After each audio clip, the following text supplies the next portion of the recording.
नमस्कार किसान साथियों, मैं नरुल चौधरी एनसी एग्री सोल्यूशन सिंबाड़ा का शामिल से आज आपके सामने फिर पेश है एक वीडियो लेकर। किसान साथियों, हम चर्चा करेंगे गन्ने की फसल पर। आप सभी को बता दूं मैं किसान साथियों, जितने भी सोशल मीडिया प्लेटफॉर्म थे उन पर जिन दवाइयों के प्रचार हो रहे थे वे दवा आप लोगों ने लगा कर देख ली होगी। आप उन सबसे वाकिफ़ होगे कि उन दवाइयों का कितना रिजल्ट आया। मैं आपको बताता चलूँ, परफेनोफोर, स्कार्टप और CTPR, थायोलैम्डा, फिप्रोनिल, जो भी मतलब ये दवा थी गन्ने के लिए जो हम पहले से लगाते आ रहे थे, उन दवाइयों का भी रिजल्ट इतना ही रहा। हम किसी दवा का विशेष नाम लेकर नहीं कह रहे। लगभग सारे को 2 से 3 स्प्रे हो गए गन्ने की फसल में, और 2 से 3 स्प्रे ही उन दवाइयों के करने पड़े किसानों को। मैं ये नहीं कहता सभी जगह करे, लेकिन कुछ जगह हुई। अगर कोई किसान वही मध्यम वर्ग की दवा लगा के 70 से 75 का निकाल रहा गन्ना, और एक किसान हैवी दवा लगा के महंगा केमिकल यूज करके 70-75 निकाल रहा, तो अपनी लागत और अपना उत्पादन देख लो कौन लॉस में जा रहा। किसान साथियों, जो आपकी खेती है इसे एक व्यापारिक तौर पर करो, ना कि इसे भेड़ चाल की तरह हमारे बड़े करते अरे हम भी सही करते रहेंगे, तो आप फायदे में रहोगे। दूसरी चीज़ किसान साथियों, गन्ने की फसल में इस साल भी वही समस्या देखने को मिल रही, पुक्का बोइंग की। आपकी फसल में भी पुक्का बोइंग और आपकी ज़मीन में फंगस की बीमारी देखने को मिल रही है। जो किसान साथियों, मैं पहले साल की बात करूँ आपसे कि आपकी फसल में पहली साल गन्ने में रूट गलन आई थी, जिसमें पत्तियों की बीच की सिरा लाल हो गई थी और पत्ती टूट गई थी। उसमें 3-3, 4-4 स्प्रे किसानों ने करे थे। किसान साथियों, आपने कॉपर का स्प्रे कर लिया, जोक्सीडाइपो का कर लिया, जोक्सीडाइपेकेनाजोल का कर लिया, या वैलिडामाइसिन या कासू का जो भी आपने फंगीसाइड लगाया, उसका भी रिजल्ट इतना ही देखने को मिल रहा, और थाइपोनेट का रिजल्ट भी इतना ही देखने को मिल रहा। 20वें 21वें दिन रिपीट करनी पड़ रही दवा। तो किसान साथियों, इस पर सोचने की ज़रूरत है आप लोगों को। हमें सोचने की ज़रूरत नहीं है, हम तो दुकानदार हैं। आप हमारे पास आओगे, हम आपको दवा देते रहेंगे, जो आप हमारे से मांगोगे हम तो वही दे देंगे। दूसरी चीज़ किसान साथियों, आपकी ज़मीन में जो फंगस बढ़ती जा रही, इसके 2 कारण है। एक तो फसल चक्र नहीं अपना रहे भाई, एक तो हमारी वेस्ट यूपी में ज़्यादातर जगह छोटे किसान हैं, फसल चक्र अपना नहीं पाते, मजबूरी है।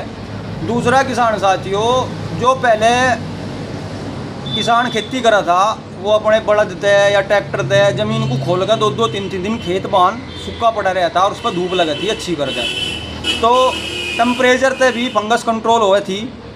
और उसमें जो पशु को जो पक्षी होते थे ये चुगते थे, कीड़ा जो भी था मतलब खा लेते थे, उसका बहुत प्रभाव पड़ा था। अब ज़मीन ने खुली रहनी बंद होगी। अब ऐसा है कि किसान ने पहली फसल कट्टी, शाम को गन्ने की बुआई कर दी, बहा के खड़ी फसल में ही पड़े हुआ कर दे, और उसके बाद तुरंत बुआई कर दी। एक सबसे बड़ा मुख्य कारण ही है। तीसरा कारण, हम लोगों ने जैविक दवाइयों का उपयोग करना बिल्कुल बंद कर दिया, केमिकल की तरफ को इतने चल गए। अगर किसी चीज़ की डोज 100 ग्राम थी तो किसान ने वो खुद ही डोज 200 ग्राम लगा दी अपने खेत में। उसमें हम किसी दुकानदार को या किसी को भी इसमें वो नहीं देते, इसका खुद दोषी किसान है। किसान ने डबल डोज अपने खेत में कर दी। डबल डोज होने के बाद अगर आपने अब की बार डबल डोज लगाई तो शायद अगली बार भी आपको डबल डोज ही काम करेगी। तीसरी चीज़ किसान साथियों, आप जैसे ही केमिकल लगाते रहे, केमिकल का एक टाइम पीरियड होता है कि इतने दिन तक आपका बचाव करेगा, और इतने दिन तक बचाव करने के बाद आपको दोबारा फिर केमिकल लगाना पड़ेगा। अगर साथियों आपको इस चीज़ से बचना है तो जैविक दवाइयों का उपयोग करना स्टार्ट करो। आपको मैं याद दिला दूँ, जितने भी किसान भाई मील में दवा गन्ना तोलते हैं, उन्हें मील की तरफ से ट्राइकोडर्मा मिला कर था, और वे लगभग, मैं कहता नहीं सभी किसानों को तो कहता नहीं, लेकिन ज़्यादातर किसान उस दवा को यूज नहीं करते। वह उनके घर में किसी कोने में रखी पाओगी आज भी। किसान साथियों, अगर आपको अपनी ज़मीन फंगस मुक्त करनी तो उस ट्राइकोडर्मा को घरों जाकर तैयार करो और उसे अपनी फसल में 3 बार चलाओ। आप देखियो उसका जादुई रूप तैयार करने के बाद ही पता लगे आपकी फसल उत्पादन भी बढ़ाएगी और फंगस की समस्या खत्म होगी। आप C+M, थाइपोनेट, ये जो भी केमिकल है, अगर आप इन्हें यूज करते रहोगे, कब तक यूज करोगे? एक टाइम पर आगे ये भी काम करना बंद कर देंगे, जब भी तो आप फंगस की दवा की लिया जैविक दवाइयों की तरफ को चलोगे।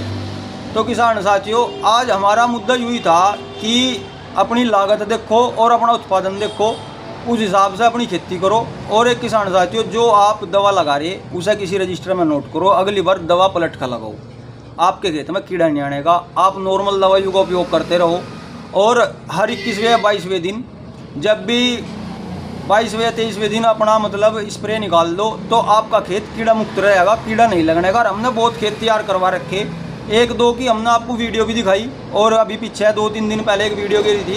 किसान साथियों, बहुत बढ़िया खेत तैयार हो गया। नॉर्मल दवा है, भी सही समय पे सही लागत लगाओ, कोई समस्या नहीं है। हवे से बचो, और जो ये बहरूपिया घूम रहे इन बहरूपियाओं से बचो। दूसरी चीज़ किसान साथियों, जो MNC ग्रुप है वे अपने पास लेबर रख रहे, इतनी बड़ी बड़ी जगह में अपनी फैक्ट्री लगा रहे, और वे आपको शीशी में घाल कर दवा दे रहे। एक जगह तक आप किसी घेर में गए, ड्राम में तो गुड़ी दवा घाल कर ले आए और बोले कि यह इतना काम करेगी। किसान साथियों, वे MNC ग्रुप है, वैज्ञानिक ले रहे, वे बेवकूफ़ नहीं है। इस चीज़ का आपको अब नहीं आगे चलकर नुकसान उठाना पड़ेगा, और बहुत भारी नुकसान उठाना पड़ेगा। जब न तो हमारे पास कोई बचाव रहे ना आपके पास कोई बचाव रहे, तो किसान साथियों समय रहते संभल जाओ और अपना सही समय पर सही लागत लगाओ, और जैविक दवाइयों का उपयोग करना स्टार्ट करो। मेरा तो यही निवेदन था आप लोगों से। सभी किसान साथियों को धन्यवाद।